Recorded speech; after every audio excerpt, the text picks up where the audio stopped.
দর্শক আপনারা দেখতে পাচ্ছেন গাইবান্ধা রাম মূর্তির পক্ষ নিয়ে সংসদে কথা বলায় এই মুহূর্তে গণদোলাই খাচ্ছে ফজলুর রহমান।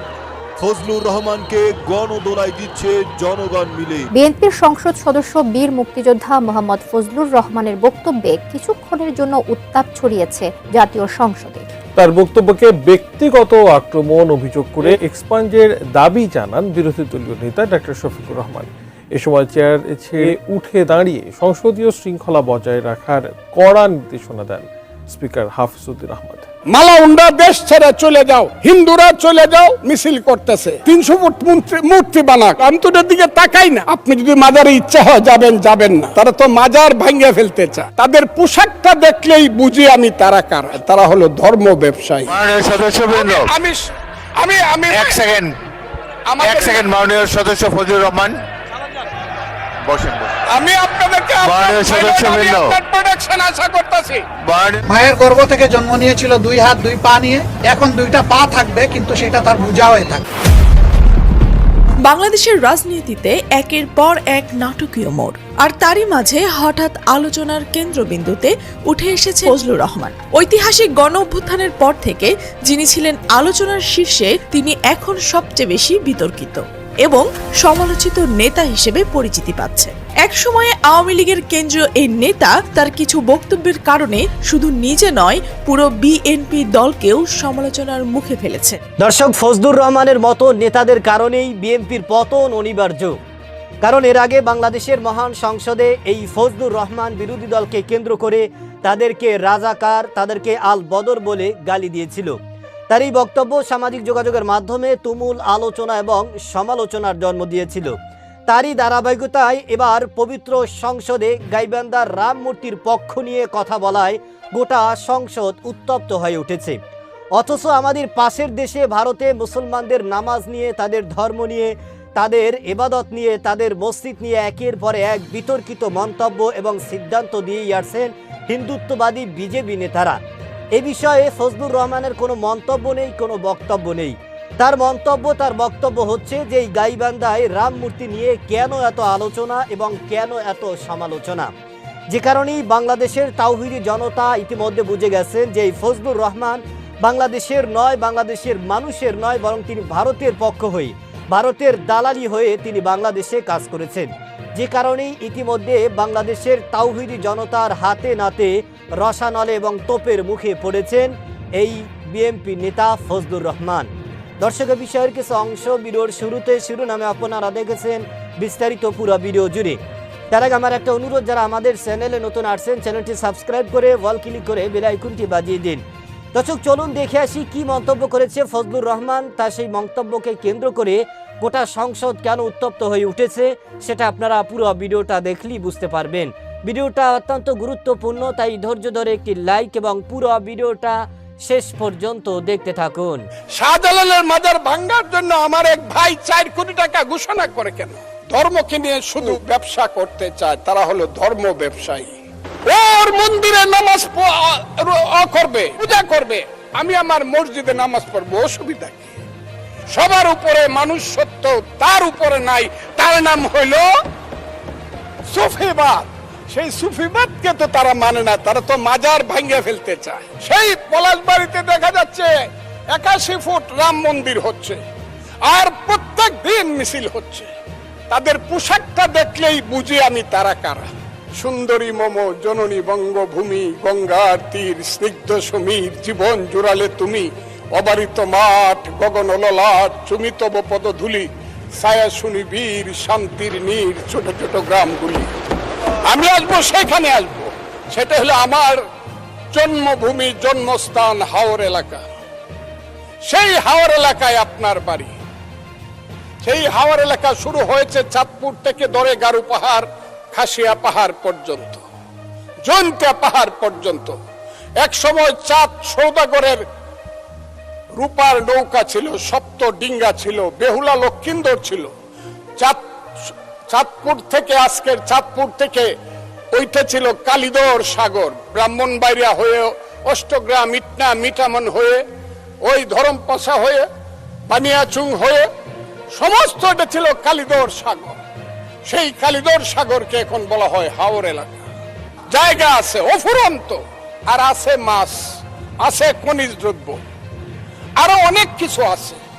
সেইগুলোকে মিলিতভাবে পাহাড়ের এলাকার যেমন একটা আলাদা বৈশিষ্ট্য, চট্টগ্রাম পার্বত্য চট্টগ্রামের রাঙ্গামাটি, খাগড়াছড়ি এবং বান্দরবন, ঠিক ভাটি এলাকার যে জেলাগুলো প্রায় 30টা উপজেলা, তার আলাদা বৈশিষ্ট্য।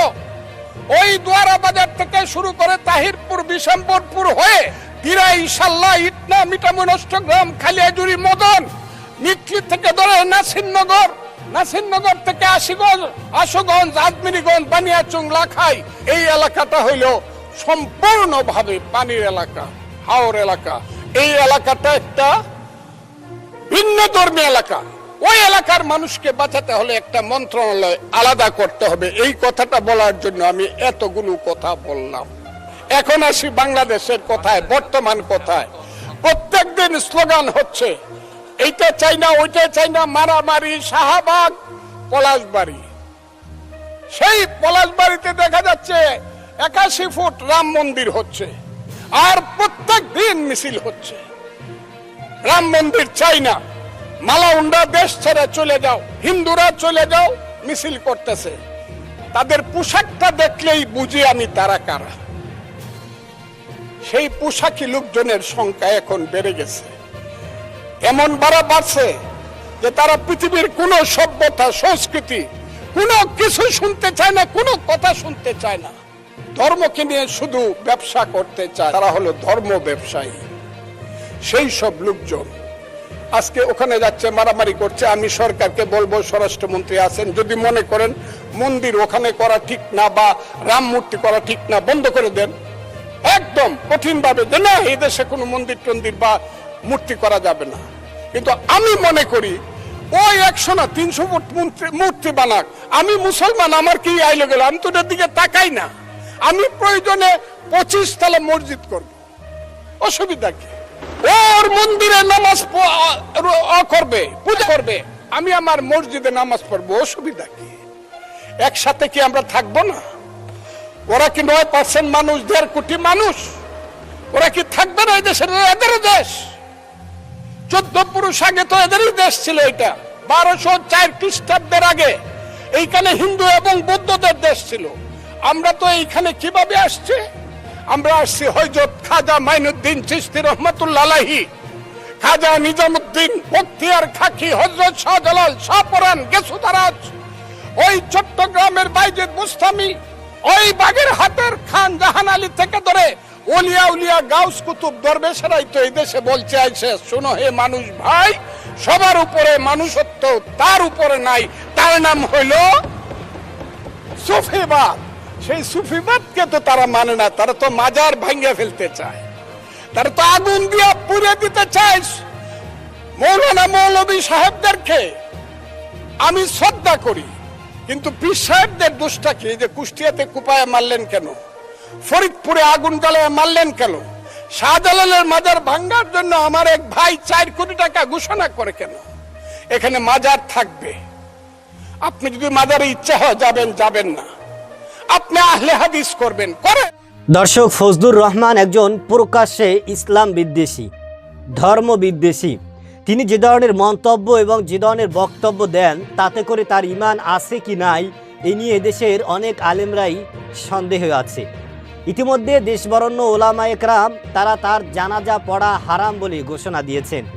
কারণ একজন মুসলমান হয়ে কিভাবে একজন হিন্দুদের সাপোর্ট করে এবং কিভাবে তিনি আলেমদেরকে নিয়ে কটূক্তি করে এবং তাদেরকে নিয়ে তিনি বাজে মন্তব্য করে। তিনি জামাতদেরকে নিয়ে একের পর এক বিতর্কিত মন্তব্য এবং সিদ্ধান্ত দিয়ে আসছেন।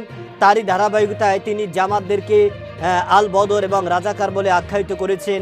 এবং এই যে গাইবান্ধায় যেই মূর্তি স্থাপনা নিয়ে একের পর এক আলোচনা এবং সমালোচনা আর ঝড় উঠেছে, তারই ধারাবাহিকতাকে কেন্দ্র করে এই বিএনপি নেতা ফজলুর রহমান পবিত্র সংসদে তিনি এই রাম মূর্তির পক্ষ নিয়ে কথা বলেছেন। তার এই কথাকে কেন্দ্র করে কিন্তু গোটা সংসদে উত্তপ্ত অবস্থা সৃষ্টি হয়েছে। একজন মুসলমান হয়ে কিভাবে একজন মূর্তির পক্ষ নিয়ে কথা বলে এবং তিনি একজন মুসলমান হয়ে কিভাবে বাংলাদেশের আলেম ওলামাদেরকে নিয়ে কটূক্তি করে, এটা আসলে মানুষ তার বিরুদ্ধে ইতিমধ্যে তাওহিদি জনতা তাকে তার বিরুদ্ধে কথা বলেছেন এবং তাকে তার মৃত্যুর পরে তার জানাজা পড়ানো নিয়েও নানান আলোচনা এবং সমালোচনা জন্ম দিয়েছে। তিনি মুসলমান বিদ্বেষী, কোরআন বিদ্বেষী এবং তার বক্তব্য, তার মন্তব্য যদি কোনো একজন ইসলামী এবং ভালো একজন আলেম এবং একজন ধর্মাবলম্বী মানুষ শোনে, তাতে করে তার মনের মধ্যে একটা সন্দেহ সৃষ্টি হবে যে এই মানুষটা আসলে কি দিনের উপর আছে কি নাই। ফজলুর রহমানকে নিয়ে একের পর এক বিতর্কিত সিদ্ধান্ত এবং মন্তব্য তিনি দিয়েই আসছেন।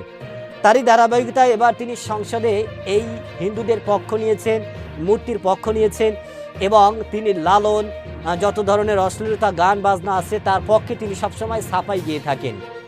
অথচ আমাদের পাশের দেশে ভারতে মুসলমানদের নামাজ নিয়ে বাধা, তাদের ইবাদত নিয়ে, তাদের নামাজ নিয়ে, তাদের আজান নিয়ে নিষেধাজ্ঞা এবং তাদেরকে তাদের ধর্ম অনুভূতিতে আঘাত করা হয়েছে এবং এ ধরনের বিতর্কিত মন্তব্য হিন্দুত্ববাদী বিজেপি নেতারা করিয়ে আসছেন।